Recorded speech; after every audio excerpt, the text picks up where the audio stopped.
Hello. আচ্ছা, যারা design শুরু করে প্রথমে খুব সমস্যা আছে, সেটা হলো ফন্টে। মানে কোনো ডিজাইন করছে কিন্তু সে কী ফন্ট ব্যবহার করবে সেখানে খুব সমস্যা হয়। তো ফন্টের ক্ষেত্রে আমি একটা ছোট্ট টিপস দিচ্ছি। প্রথম একটা, আরও পরে বিভিন্ন ফন্ট নিয়ে ফন্ট স্টাইল নিয়ে বিভিন্ন মানে টিপস দেওয়া যাবে। প্রথমে যে টিপসটা আমি দেবো সেটা হলো সেরিফ ফন্ট আর স্যান্স সেরিফ ফন্ট যেটা আছে।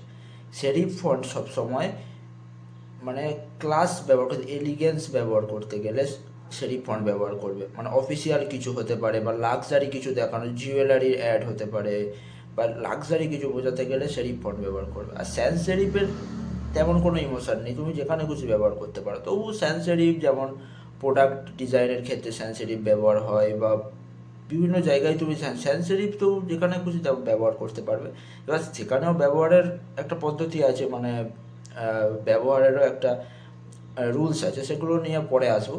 কিন্তু মোটামুটি যেটা প্রথম যেটা মাথায় রাখবে, লাক্সারি বা অফিসিয়াল স্টেটমেন্ট কিছু বোঝাতে গেলে সেখানে সেরিফ ব্যবহার করবে।